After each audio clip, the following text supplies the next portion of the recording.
오늘 이야기는 레아에 관한 이야기입니다. 사랑받지 못한 여인 레아입니다. 우리가 창세기를 이렇게 쭉 보면요, 저는 예전에는 창세기가 재미있는 이야기책이었는데 이제 세월이 지나서 저도 가정을 꾸리고 애들을 키우면서 이 창세기를 보면서 어떤 생각을 하냐면, 야, 이렇게 적나라하게 가정사를 고발할 수 있을까? 그런 생각이 종종 듭니다. 야곱의 편애와 그 야곱의 아들들 가운데 있는 엄난의 문제와 그리고 분노와 혈기의 문제가 그대로 이 창세기에 녹아 있더라고요. 그리고 이 야곱의 편애 문제로 인해서 자식들과 그 가정이 무너져 내리는 이야기가 이 창세기에 그대로 기록되어져 있습니다. 그런데 무너져 내림에도 불구하고 무너져 내리는 이야기고 굉장히 적나라한 인생들에 대한 죄를 고발하는 이야기가 창세기에 기록되어 있음에도 불구하고 하나님의 언약의 역사는 도도히 흘렀어. 제가 지지난주인가요? 제가 그 설교 시간에도 잠시 말씀을 드렸는데, 하나님의 언약의 역사는 도도히 흘렀어. 그 사람들을 마침내 치유하고 고치는 역사가 이 창세기에 기록되어 있더라는 것입니다. 오늘 이야기도 그와 대동소이하게 레아에 관한 이야기입니다. 레아의 이 네 아들 이야기, 첫째부터 시작해서 넷째 아들 유다의 이야기인데요, 이제 공교롭게도 이 네 아들은 전부 다 야곱의 인생 가운데서 사고를 쳤던 아이들입니다. 그러니까 굉장히, 제가 그냥 지난번에 사부 예배 안 들었다고 생각하시고 제가 말씀을 드리면, 구약의 큰 역사의 흐름은 세 직분에 의해서 돌아가거든요. 왕과 선지자와 제사장. 이 구약의 이야기는 이 세 직분이 톱니바퀴처럼 엮여서 구약의 이야기가 돌아갑니다. 그런 점에서 왕과 선지자와 제사장, 이 세 직분은 구약의 주인공이라고 할 수 있습니다. 그런데 오늘 본문에 등장하는 두 아들 레위와 유다의 이야기는 두 직분으로 하나님이 선택합니다. 레위가 제사장의 직분으로 선택을 받아서 레위의 가문은 제사장과 성전을 섬기는 것으로 선택받고요. 그 다음에 유다의 가문은 왕의 직분으로 선택을 받게 됩니다.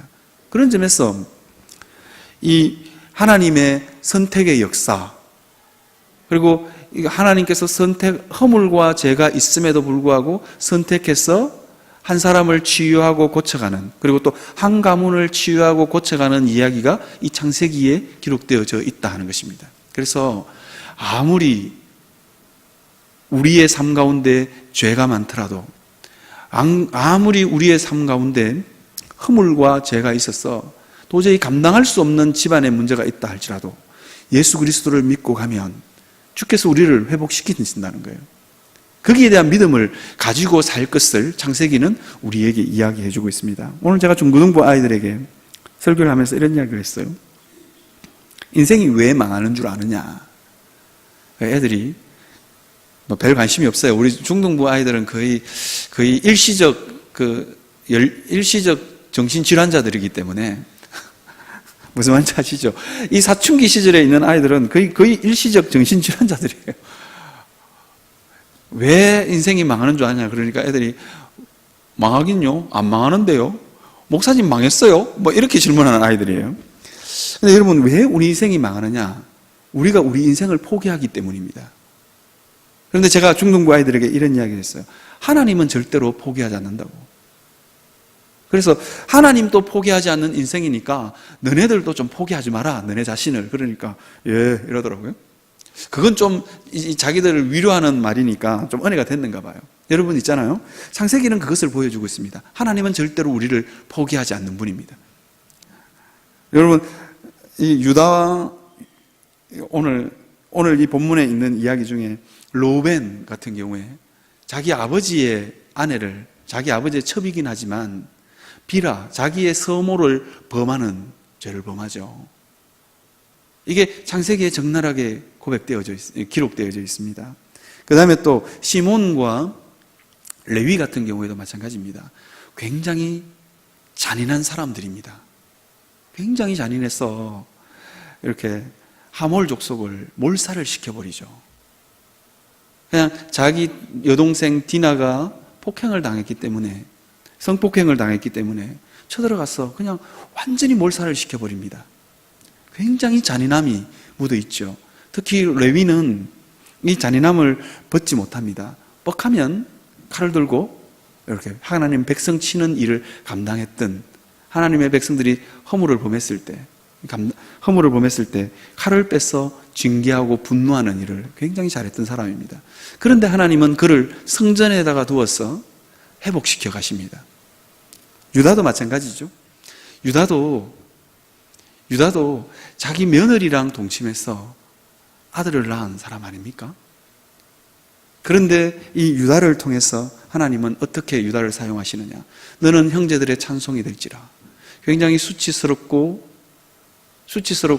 숨길 수밖에 없는 가정사의 이야기가 유다의 집안에 숨어 있었지만, 하나님께서는 유다를 메시아의 가문으로 선택해서, 그리고 왕의 가문으로 선택해서 유다의 가문을 회복시켜 가십니다. 그 수치를 씻어 가십니다. 그것을 우리가 이 창세기는 그 이야기를 우리에게 적나라하게 이야기해 주고 있습니다. 그런 점에서 오늘 본문은 그 이야기의 시발점이라고 할 수 있습니다. 왜냐하면 레아가 이 내 아들을 낳는 이야기가 여기에 기록되어져 있기 때문입니다. 여러분 아시는 것처럼 야곱은 편애가 굉장히 심한 사람입니다. 여러분 있잖아요. 누군가를 사랑하지 않는 것보다 편애는 더 심한 상처를 사람들에게 남깁니다. 이게 그냥 사랑하지 않는 것, 그냥 무덤덤하게 사람을 대하는 것보다 편애는 사람들의 마음 가운데 더 깊은 상처와 아픔을 남깁니다. 실제로 이 레아의 네 아들이 다 허물이 많은 사람들이잖아요. 그 이유가 뭐냐? 야곱의 편애로부터 이게 시작됩니다.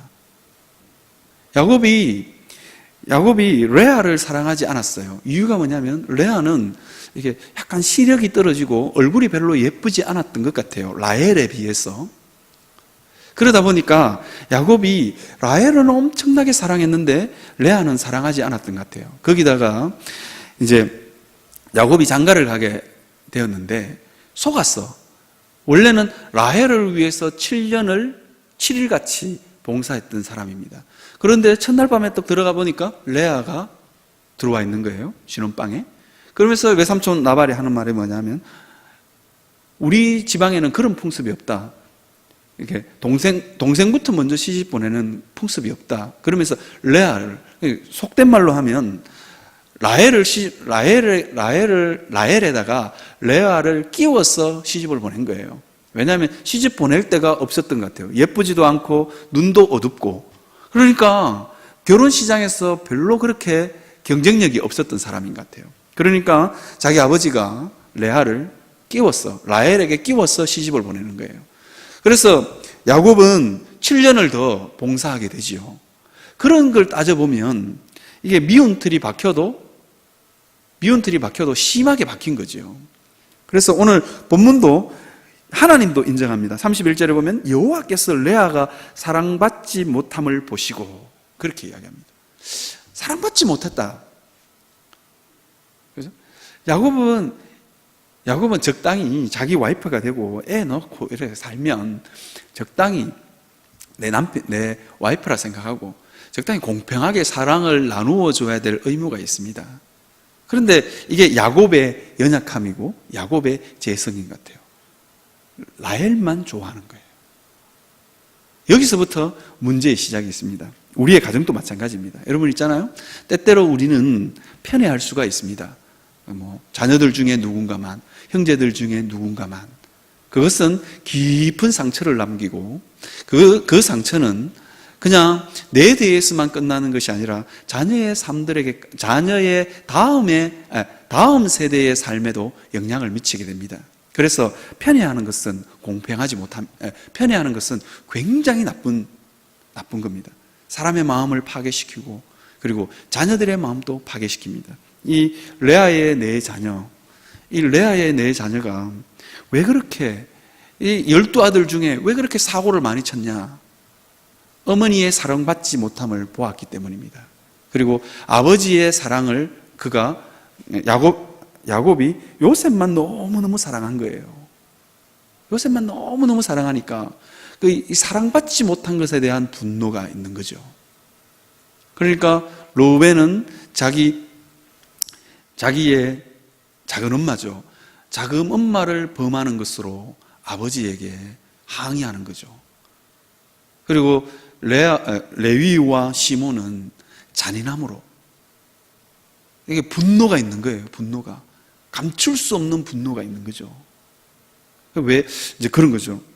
이게 유다도 마찬가지입니다. 유다도 갈파를 알지 못하고 자기 삶을 이렇게 뭐라 그럴까요? 엄탕하게 보내는 이유가 뭐냐?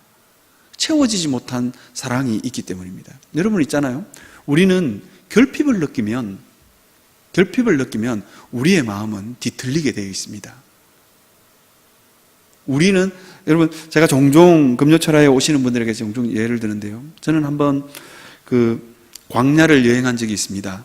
이제 이집트에서부터 출발해서 요르단을 거쳐서 이스라엘까지 이렇게 여행한 적이 있습니다. 그걸 여행하면서 제가 광야에 있는 가시떨기 나무를 본 적이 있습니다. 이게 차를 타고 가는데 끝도 없는 광야를 달리다가 이제 뭐 화장실도 가야 되고, 그러니까 자연 화장실이죠. 화장실도 가야 되고 뭐 이런저런 일이고, 이게 몇 시간씩 차를 타고 가니까 너무너무 궁둥이도 아프고 이래서 이제 차를 세웠어요. 그리고는 가시나무 그늘 아래, 뭐 그늘도 없어요. 근데 이제 그 그늘 아래서 잠시 쉬게 됐는데 나무가 뒤틀릴 대로 뒤틀렸어요. 그리고는 그 가시가 이렇게 돋아 있는 거죠. 이제 수분의 정발을 조금이라도 막기 위해서 이제 이파리는 가시로 변한 거죠. 거기는 물이 결핍되었기 때문에 이 나무가 뒤틀릴 대로 뒤틀려서 크는 거예요. 이제 이파리도 마찬가지죠. 이파리 대신 가시로. 이 결핍은 우리의 삶 가운데 심각한 이 상처와 병을 불러옵니다. 가시나무를 보면 알겠죠. 우리의 인생이 뒤틀리는 이유가 뭐냐? 결핍이 있기 때문입니다. 우리가 왜 다른 사람을 찔러야 되느냐? 레위와 시몬은 왜 그렇게 맹렬한 분노를, 혈기를 부려야만 살 수 있는 사람들인가? 그들은 결핍 가운데서 채워지지 못하는 결핍이 있었기 때문입니다. 그래서 다른 하몰족을 뭐 그렇게 분노할 건 아닌데, 야, 적당히 좀, 디나 인생 좀 책임져. 이러고 끝날 일인데도 그 족속 전체를 그냥 이렇게 전멸을 시켜버리는 그 분노가 있죠. 이게 뭐냐면 채워지지 않는 결핍 때문입니다. 레아도 마찬가지고 그 레아의 자녀들도 마찬가지였습니다. 채워지지 않는 결핍이 이 사람들을 파멸의 길로, 아니면 이 사람들이 뒤틀리는 역사로 몰아넣는 것입니다. 그래서 창세기는 야곱의 자녀들 이야기로 넘어가면서 더 뒤틀립니다. 더 뒤틀리죠. 더 뒤틀리는 이야기가 여기에 기록되어져 있는 것입니다. 여러분 있잖아요. 때때로 우리도 마찬가지입니다. 때때로 우리도 누군가를 편애하거나 그렇게 하는 것은 정당하지 못합니다. 왜냐하면 자녀들에게 아주 심각한, 아니면 배우자에게 아주 심각한 상처를 물려줄 수 있기 때문입니다. 레아가 그런 사람이었습니다. 레아는 사실 사랑받을 만한 끈덕지가 없는 사람이죠. 그럼에도 불구하고요, 우리는 이 땅에 사람으로 태어났기 때문에 마땅히 받아야 되는 대우가 있고, 받아야 되는 사랑을 받을 수 있는, 받아야 되는 그 가능성이 있는 것입니다. 그렇기 때문에 이 땅에 사람으로 존재하기 때문에 하나님의 형상을 입고 하나님의 형상을 입은 존재로 이 땅에 태어났다는 이유 하나만으로 우리는 사랑하고 그 사람을 존중해 줄 필요가 있습니다. 레아도 마찬가지죠. 야곱의 와이프가 되었다는 그 이유 하나만으로도 야곱은 부인에게 해야 될 의무를 다 해야 하는 것입니다. 그런데 그렇게 하지 않았다 하는 것입니다. 그래서 레아가 이게 문제가 생기게 되는 거죠. 야곱의 자녀들의 이 뒤틀린 삶의 역사가 여기서부터 시작되는 것입니다. 어머니가 늘 신세한탄을 하고 사는 거예요. 내 남편은 오늘 본문에 보면 야곱이 아들을 낳을 때마다 남편이 나와 남편이 나를 사랑하리로다. 르우벤 놓고는 그랬어요. 이제는 내 남편이 나를 사랑하리로다. 그 다음에 시몬을 낳고는 뭐라고 이야기하는 줄 아세요? 내게 이 아들도 주셨다. 시몬을 낳고는 이렇게 합니다. 내가 사랑받지 못함을 들으셨으므로 내게 이 아들도 주셨다. 그 다음에 34절에 가면 뭐라고 하냐면 내 남편이 지금부터 나와 연합하리로다. 이게 여기에 보면 유다를 빼고는요, 나중에 출산이 멈췄는데 또 나요. 또 나올 때마다 무조건 남편입니다. 이 어머니의 비통한 역사를, 이게 자녀들이 보고 자란 거예요. 그 자녀들이 보고 자라는 그 결핍은 그대로 자녀들에게 이어져서 자녀들의 삶을 망가뜨리는 것입니다. 그래서 우리가 참 조심해서 자녀들을 대하거나 사람을 대할 필요가 있는 것입니다. 누군가를 편애한다는 것, 그것은 굉장한 큰 범죄인 것입니다. 자, 그래 놓고요. 그런데 우리에게 소망이 있습니다. 아니, 사랑받을 만한 끈덕지도 전혀 없는 존재로 태어났는데, 근데 문제는 뭐냐면 여호와께서 레아의 사랑받지 못함을 보셨다. 그렇게 본문은 기록해 놓고 있습니다. 하나님은 편애하시는 분입니다. 왜 편애하느냐? 세상이 사랑이라는 운동장이 기울어져 있기 때문에 하나님은 이것을 균형점을 맞추기를 원하시는 분입니다. 하나님은 또 다른 편애를 하시는데, 어떤 편애를 하시냐면 하나님은 세상에 가치가 없고 사랑받지 못하는 존재를 사랑하십니다. 오늘 본문을 보면 그것이 기록되어 있죠. 레아의 사랑받지 못함을 보았다. 것입니다. 여러분, 때때로 우리는 사람에게 사랑받지 못하는 그런 연약함이, 사람에게 사랑받지 못할 때마다 우리가 너무 가슴 아파하지 않았으면 좋겠어요. 하나님이 내 사랑받지 못함을 보고 계신다는 것입니다. 이것이 우리에게 소망입니다. 하나님이 내 사랑받지 못함을 하나님께서 어쨌든 방법으로 채워주신다는 것입니다. 사람이 사랑해주지 않은 그 사랑을 하나님이 채워주신다는 것입니다. 이것이 우리의 소망입니다. 그래서 우리의 인생을 포기하거나 절망하지 않아야 되는 이유가 여기에 있는 것입니다. 어쩌면 야곱은 레아가 죽기 전까지, 어쩌면 눈을 감을 때까지도 야곱은 어쩌면 레아에 대한 레아를 사랑하지 못한 것에 대해서 후회하지 않았을지도 모르겠어요. 그런데 중요한 것은 하나님이 사람의 사랑이 채워지지 않으면 하나님이 그 자리를 채워주신다 하는 것입니다. 이것이 우리에게 소망입니다. 그 역사를 믿고 사는 사람은 사람에게 사랑받지 못해도 그럴 수 있겠구나 정도 생각합니다. 그리고는 소망을 품습니다. 이유가 뭐냐? 하나님이 나의 사랑받지 못함을, 나의 이 사랑의 부족한 부분들을 하나님이 채워주실 거다. 그 믿음 가지고 사는 것이 인생입니다. 그렇게 살아야만 우리 마음 가운데, 우리 인생에 있는 수많은 결핍들 가운데 상처로 남지 않습니다. 사람은요, 살아가면서 다 상처와 결핍을 가지고 있습니다. 크든 작든. 어떤 사람은요, 제가 아는 어떤 사람은 오래도록 싱글로 사시는 분인데, 대학교 때 어느 형제랑 교제를 했는데 그 형제가 어느 날 갑자기 너무 못생겼다 그러고 그냥 헤어졌대요. 근데 그게 너무 상처가 되어서 50이 다 되기 전까지 시집을 안 가요. 제가 그 자매 간사님에게 그게 뭐 그래 큰 상처입니까? 라고 말했다가 다시는 만나지 못할, 다시는 그 간사님이 저하고 인연을 끊을 뻔했어요. 10몇 년간을 그냥 같이 사역했던 간사님인데, 뭐 그럴 수도 있지 했는데, 안 그렇더라고요. 상처라는 건 그런 겁니다. 상처라는 건 그 사람에게는 굉장히 심각한 거예요. 저는 뭐 그런 걸 이야기하지만 우리는 살면서 심각한 상처와 결핍을 가지고 있는 거죠. 그런데 하나님이 그 결핍을 보시고 계신다는 것입니다. 그 하나님은 그 결핍을 채워가십니다. 이것이 우리의 위로입니다. 그죠? 그리고 그 하나님을 믿고 살면 그것이 상처로 남을 만한 일이고 결핍으로 남을 만한 일이라서 우리의 인생이 뒤틀리는 게 정상이지만 뒤틀리지 않게 해주신다는 거예요. 우리는 이 땅을 살아가면서 수없는 상처들을 다 받고 삽니다. 그냥 지나가는 어떤 작은 한마디에도 우리는 상처를 받고 삽니다.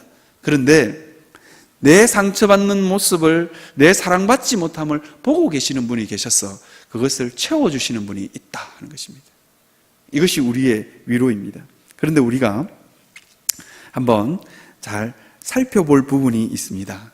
뭐냐 하면 하나님이 그렇게 채워주심에도 불구하고 이게 레아의 태도입니다. 하나님이 채워주시는 것에 대해서 우리는 자족하고 만족하고 하나님 감사합니다, 이렇게 살아야 인생이 더 안 꼬이는 거예요. 그런데 오늘 레아는 어떻게 하냐면 끝까지 남편을 포기하지 못합니다. 오늘 르우벤을 낳고 뭐라고 이야기하냐면 르우벤의 이름의 뜻이 뭐냐면 이겁니다. 보라 아들이라 입니다. 라헬을 향해서 봐라 아들이다, 이 이야기를 지금 하고 있는 것입니다. 그러면서 뭐냐면 내 남편 하는 거죠. 하나님이 은혜를 주셨고 하나님이 그것을 견딜 만한 태의 문을 열어서 라헬에게 없는 자녀를 주셨으면 하나님 감사합니다, 이렇게 살아야 되는데 그렇지가 않은 거예요. 봐라 내 아들, 그렇게 하면서 끝까지 라헬을 의식하는 거죠. 그리고는 내 남편이 이렇게 되는 거예요. 그냥 자녀 주심에 감사하겠습니다. 하나님, 이 자녀들 그냥 잘 키우면서 이 자녀들을 통해서 위로받고 살겠습니다. 하나님이 내가 남편에게 사랑받지 못함을 아시고 자녀를 주셨군요. 감사합니다. 이러면 상처가 안 되는데 레아는 그것을 포기하지 못하는 것입니다. 그리고는 둘째 아들을 낳고도 또 이야기합니다. 뭐라고 하냐? 둘째 아들의 이름의 뜻은 뭐냐? 들으심입니다. 들으심. 뭘 들었냐? 내가 남편 없어서 고통스러워하는 걸 하나님이 들으셨다, 그런 뜻입니다. 그래서 이것도 잘 보십시오. 내게 이 아들도 주셨다. 누구들이라고 하는 이야기일까요? 라헬들이라고 하는 이야기입니다. 내게 이 아들도 주셨다. 끊임없이 라헬을 보면서 경쟁의식을 느끼고 비교하고 그렇게 사는 겁니다. 그런 인생에게는 행복이 없습니다. 절대로 없습니다. 비교하는 순간 우리는 행복감을 느끼지 못합니다. 그런데 레아는 끊임없이 자기에게 있는 것은 감사하지 못하고 없는 것을 자꾸 보고 묵상하는 거예요. 그러니까 뭐라고 하냐? 라헬, 너는 남편의 사랑이 있지? 그러면서 뭐라고 하냐? 이 아들도 주셨다, 그 이야기를 하고 있는 겁니다. 그리고는 레위를 낳았습니다. 레위를 낳고는 이제는 하나님이라는 것도 없어요. 이제는. 왜냐하면 처음에는 여호와께서 내 괴로움을 돌아보셨고 여호와께서 내 사랑받지 못함을 들으셨으므로 이렇게 하다가 레위를 놓고는요, 뭐라고 이야기하냐면 하나님이라는 글자는 한 군데도 없어요. 내 남편이 지금부터 나와 연합하리로다, 이렇게 끝나는 겁니다. 이건 어떻게 해석할 수 있냐면 레아의 신앙이 완전 바닥을 쳤다는 거예요. 그나마 그래도 하나님 하고 살다가 이제는 하나님도 안 돼, 이렇게 된 거예요. 오직 남편이 중요한 거예요. 이제 이게 레아의 삶입니다. 레아가 이것을 좀 돌이키고 하나님으로 만족하고 살았으면 이 자녀들의 삶이 뒤틀리거나 자녀들의 삶이 병들지 않았을 것입니다. 그런데 그것을 못하는 거예요. 주신 것에 감사하지 못하고 자꾸만 다른 것을 바라보는 거죠. 여러분, 이솝 우화에 보면 이런 이야기 나오잖아요. 고양이가 생선을 물고 가다가 생선을 탁 물고 물 앞에 이렇게 탁 갔는데 물속에 고양이 한 마리가 있는데 걔는 내보다 더 큰 생선을 물었어. 그래서 그거 먹으려고 입을 딱 벌리는 순간 자기 입에 있는 생선이 탁 떨어지는 거예요. 우리의 삶이 그럴 수 있다는 거예요. 자꾸만 없는 것 비교하고 다른 사람에게 있는 것 부러워하고 살면 하나님의 은혜가 보이지 않습니다. 레아가 레위를 낳고는 그렇게 된 거예요. 이제 하나님조차도 잊어버리는 거예요. 그리고 우리가 다른 사람하고 비교하고 다른 사람에게 있는 것이 너무너무 좋으면 그렇게 되는 것입니다. 여러분, 한번 우리의 삶을 한번 돌아보시고 살펴보시면 좋을 것 같아요. 나는 하나님이 주신 은혜에 자족하고 있는가? 이만큼 살게 된 것도, 여기까지 온 것도 하나님의 은혜다, 이렇게 살고 이렇게 감사하면서 살아야 더 이상 인생이 안 꼬이는 거예요. 그런데 계속 없는 것을 묵상하고 그렇게 사는 거예요, 이 레아의 인생이. 그죠? 자, 그래 놓고 이제 한번 봅시다. 그리고 넷째 아들을 놓고는 이제 레아가 어떻게 반응을 하는가 한번 보겠습니다. 레아가 어떻게 하느냐. 레아의 이 아름다운 믿음의 고백을 보십시오. 35절에 보면 레아가 이렇게 합니다. 그가 또 임신하여 아들을 낳고 이르되 내가 이제는 여호와를 찬송하리로다. 그렇게 고백합니다. 여러분, 이게 이 이제는이라는 단어에 여러분 저는 좀 이렇게 포인트를 두고 싶어요. 이제는 세상에 있는 거 다 기도도 해봤고 뭐 다 해봤다. 안 되더라 하는 것입니다. 그래서 이제는 그렇게 이야기합니다. 이제까지 그렇게 살고 남편 하면서 살았다. 그리고 끊임없이 라헬을 의식하면서 살았는데 이제는 그렇게 하지 않겠다라는 믿음의 고백입니다. 이제는 여호와를 찬송하며 살겠다. 하나님이 베풀어 주신 그 은혜에 자족하고 만족하고 찬송하며 살겠다. 저는 있잖아요. 유다가 왜 메시아의 가문을 이어갈 수 있는 왕의 가문으로 선택받을 수 있느냐? 레아의 이 고백 때문입니다. 레아의 이 믿음의 고백 때문입니다. 어쩌면 레아의 이 믿음의 고백은 참 그가 처해 있는 환경을 돌아보면 참 그럴 수 없죠. 사랑받지 못하는 남편의 사랑을 받지 못하는 이 여인의 고통과 아픔, 이게 일평생 자기 마음을 찔렀을 거란 말이에요. 그럼에도 불구하고 레아는 아들을 3명 낳고 깊이 깨닫습니다. 이제는 여호와를 찬송하며 살리라. 그런 믿음의 고백을 하게 되는 것입니다. 물론 여러분 있잖아요. 이 믿음의 고백은 뒤편에 가서 스불론을 낳고 이사가를 낳고 또 남편 타령을 해요. 그런데 우리에게 중요한 포인트가 있어요. 하나님은 우리가 믿음으로 고백했던 그 믿음의 고백을 잊지 않는다는 것입니다. 때로는 우리가 그렇게 믿음의 고백을 했음에도 불구하고 잊어버릴 때도 있고 넘어질 때도 있습니다. 이 레아도 마찬가지죠. 이제는 여호와를 찬송하고 살리라. 그렇게 이야기해놓고는 또 아들 또 노니까 또 남편 타령을 하고 있습니다. 그런데 하나님은요, 레아가 했던 이 믿음의 고백을 기억하시는 하나님입니다. 삶이 어렵고 형편이 어렵고 도저히 이 믿음의 고백을 할 수 없는 레아였음에도 불구하고 하나님께 이제는 여호와를 찬송하리로다. 나 이제 찬송하며 살겠다. 남편 더 이상 바라보지 않고 라헬 더 이상 바라보지 않고 하나님 바라보면서 살겠다. 그 이야기를 하고 있는 것입니다. 이 믿음의 고백은 뒤편에 가면 또 넘어지기도 하고 쓰러지기도 합니다. 그런데 하나님은 이 믿음의 고백을 기억하신 것입니다. 그래서 유다를 메시아의 가문으로 하나님께서 선택하시는 것입니다. 여러분, 때때로 우리는 참 연약해서 말씀대로 살리라, 믿음대로 살리라, 내가 참 어려운 형편 가운데 있을 때 믿음의 고백을 할 때가 종종 있습니다. 그리고는 우리가 때때로 그 믿음의 고백이 흔들릴 때도 있고 잊어버릴 때도 있습니다. 그런데 우리의 그 믿음의 고백을 기억하시는 분이 있습니다. 하나님이십니다. 그리고는 그 믿음의 고백에 대한 반드시 그 보상을 해 주시는 분입니다. 저는요, 우리 자녀들이 종종 제게 해주는 말이 있어요.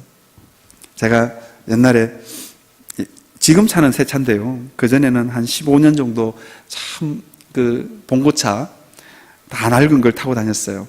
저는 아직도 기억합니다. 우리 딸이 저에게 아빠, 내가 돈 벌면 저 앞에 가는 저 차 저거 사줄게. 그 차가 뭐였냐? 소나타였어요. 저는 가슴에 탁 기억이 막히더라고요. 아직도 기억하고 있습니다. 우리 딸이 아빠 저 차 되게 예뻐. 내가 아빠 돈 벌면 내가 저 차 사줄게. 저는 잊지 않고 있습니다. 하나님도 마찬가지입니다.